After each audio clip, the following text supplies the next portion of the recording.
There's 6 systems of Indian philosophy. Yoga is one of them. Yoga is really the only one that includes practice. So yoga is a set of practices. And the philosophy really comes from another one of the 6 systems of Indian philosophy called Sankhya. Sankhya is a philosophy of enumeration. It's a theory. And yoga is the practical part of the theory. Does that make sense? So Sankhya's philosophy and yoga go hand in hand. Yoga borrows from Sankhya. And Sankhya borrows from yoga.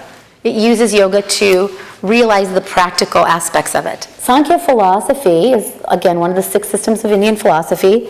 And it actually means enumeration.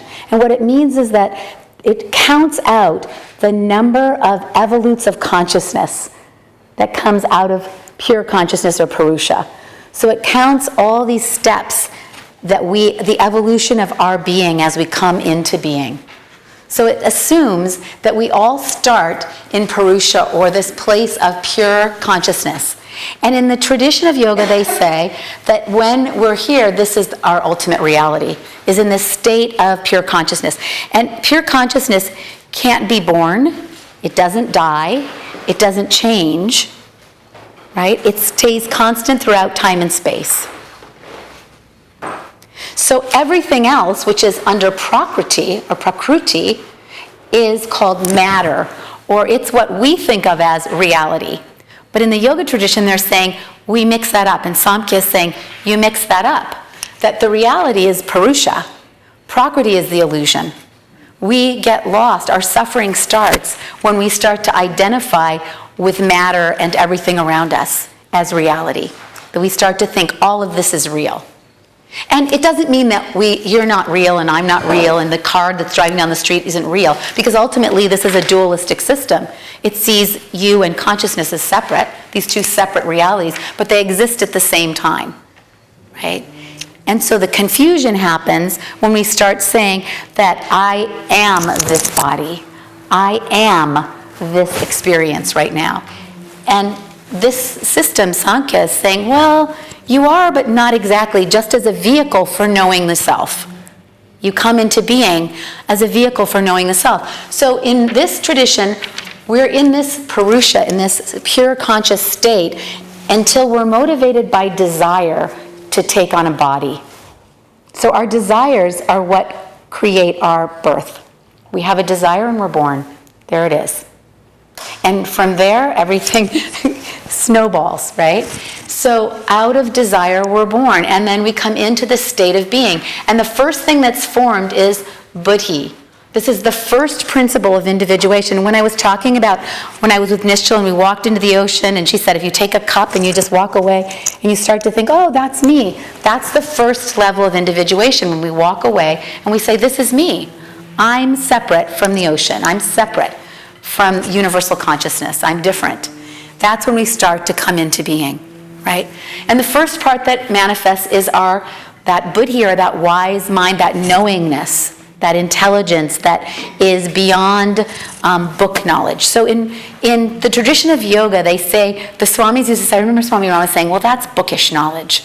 Meaning that there's a difference between knowing something from reading books and knowing something from your experience.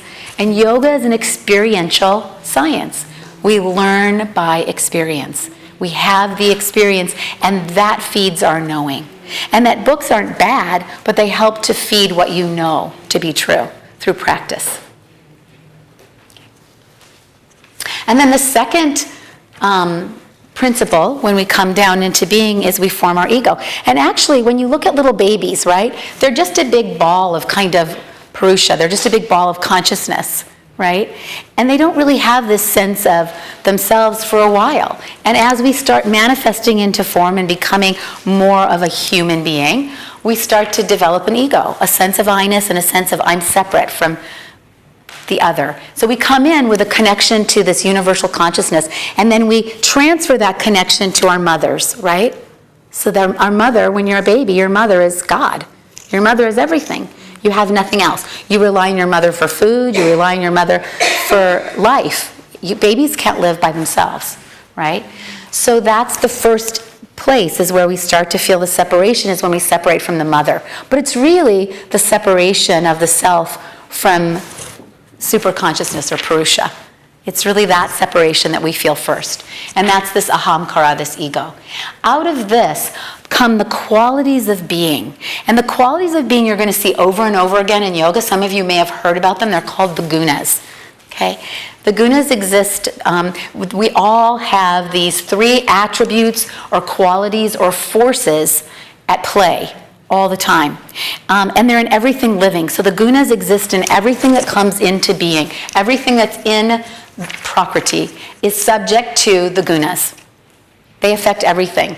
And so I want to talk a little bit about them because they're super important, and as we go on, you'll see their importance. And so I'll start by first talking about the guna of sattva. And sattva is this illuminated state of being. It's considered our state of luminosity.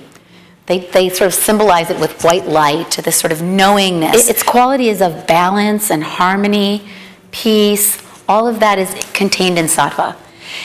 So our minds can be sattvic, but we can make the choice whether we want to have a sattvic mind or not.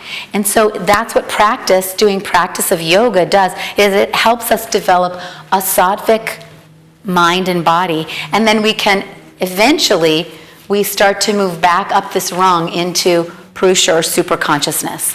So we end up back in this state of oneness as we trace back through all of these 25 evolutes. Right?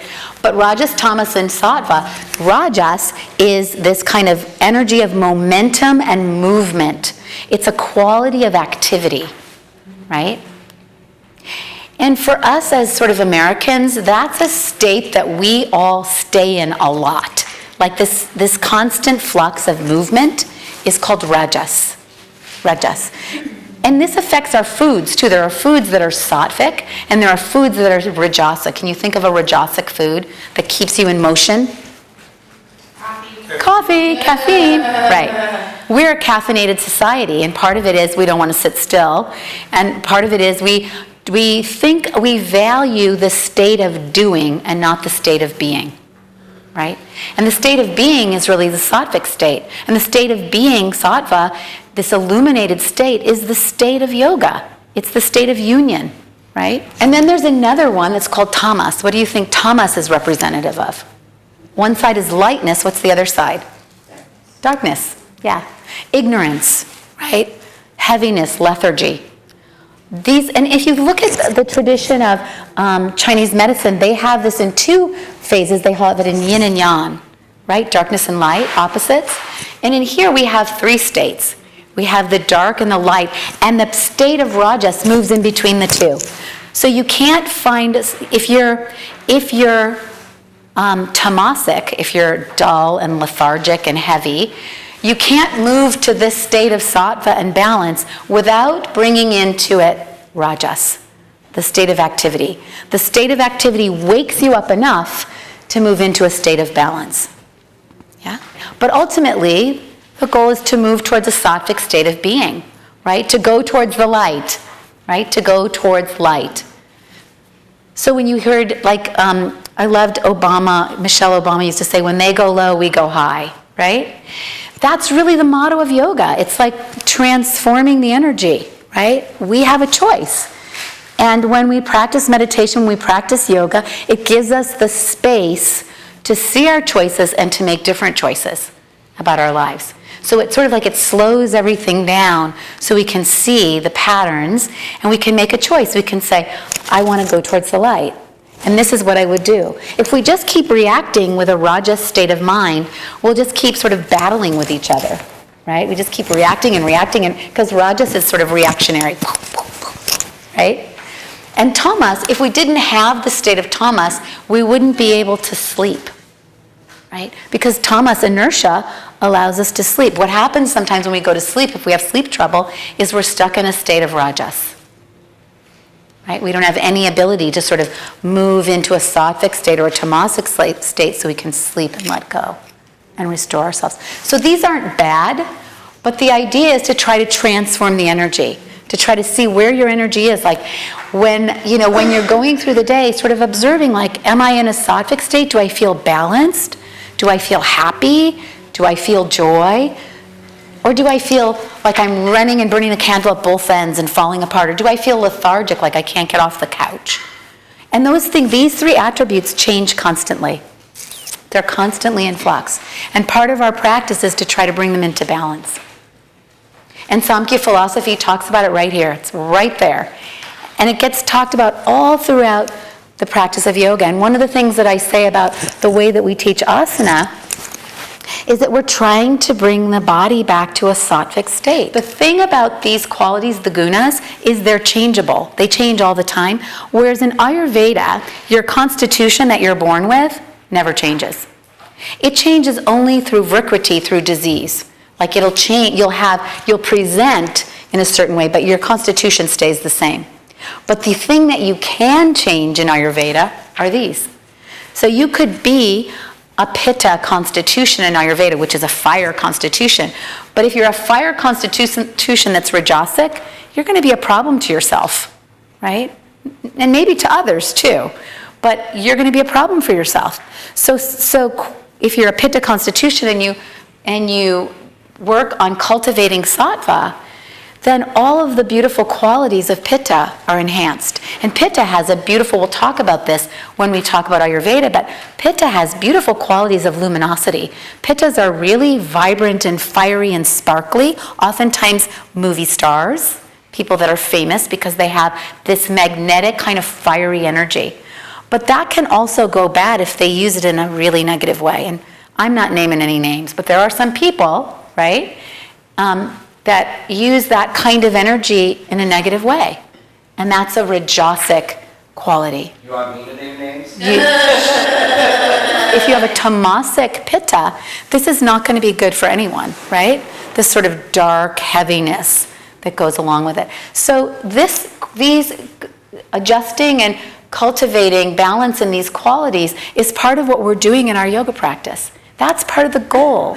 So we always have to keep that in mind, like, am I cultivating a state of balance through these practices? Or is it making me more angry? Is it making me more lethargic? Then I need to make some shifts and adjustments. So once we come into being and we have these qualities of mind, then we start to drop into the qualities of our five senses, our motor organs, and then all of the tan mantras that come out of the tamasic state. And all of these, sound, touch, sight, taste, smell, correlate to the elements in nature.